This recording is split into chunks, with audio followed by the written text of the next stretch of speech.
Hi, in strategic thinking, we guide your way to your success through personal development and leadership. Today, we're going to talk about the Eisenhower matrix and how to use it in everyday life. As a reminder, make sure you click on the subscribe button and the bell icon to get notifications when new videos are released.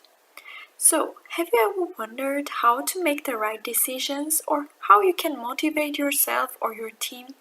Or has ever a question like, "What do I want?" struck you? If the answer was yes, then you're in the right place. This video is one of the series of videos on strategic thinking. We will coach you on how to improve yourself, how to understand yourself better, how to understand others better, and how to improve others. This video is for anyone who has to deal with people on a daily basis. Whether you are a teacher or a professor or a top manager, you will be confronted by the same questions time and again. What do I want? How do I make the right decision? How can I motivate myself or my team? How can I change things?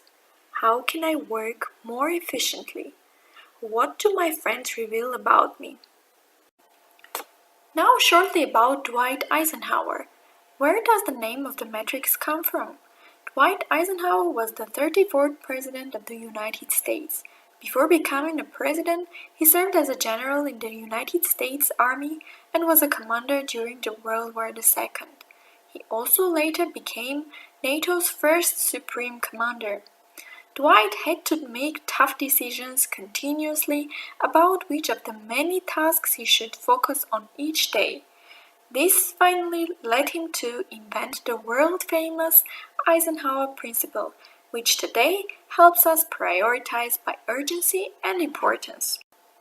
He had an incredible ability to sustain his productivity not just for weeks or months, but for decades. And for that reason, it is no surprise that his methods for time management, task management, and productivity have been studied by many people.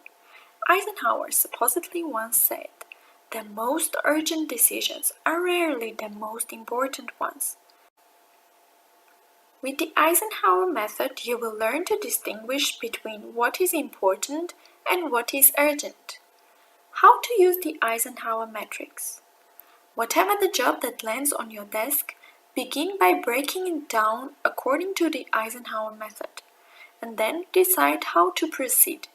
We often focus too strongly on the urgent and important field, on the things that have to be dealt with immediately. Ask yourself, when will I deal with the things that are important but not urgent?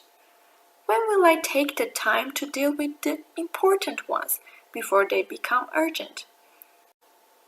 This is the field for strategic long-term decisions. First of all, the great thing about the matrix is that it can be used for broad productivity plans like how should I spend my time each week, and for smaller daily plans. What should I do today?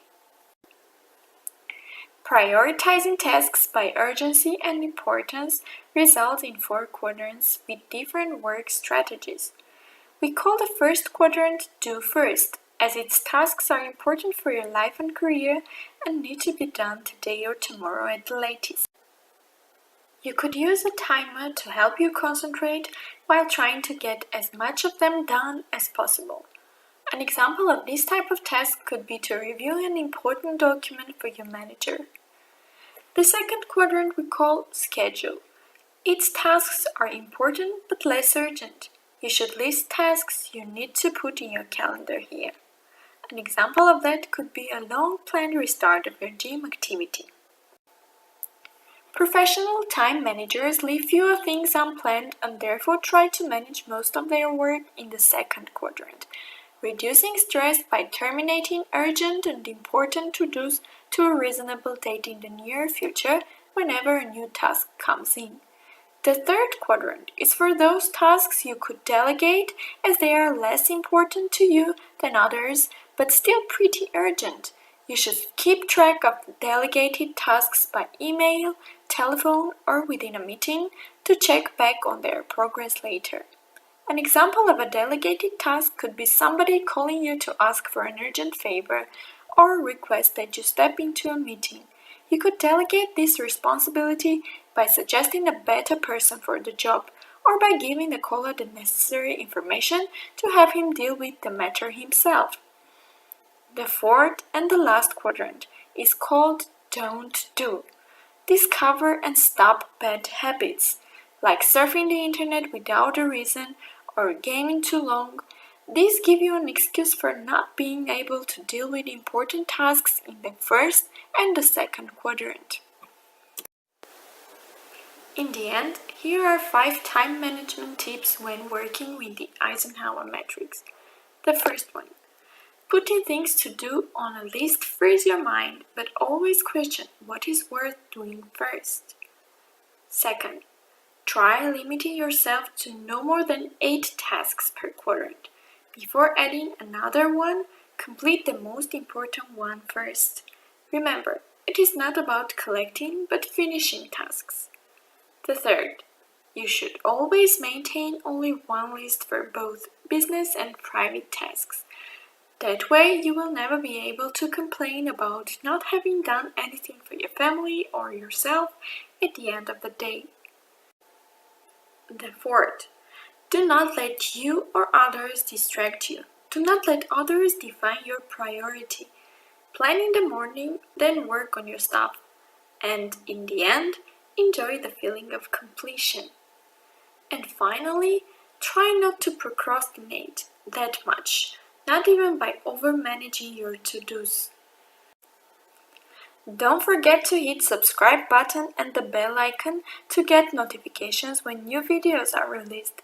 Like and share this video with your friends or anybody else who might benefit from this information. Please leave your comment below as we really want to hear your thoughts about this.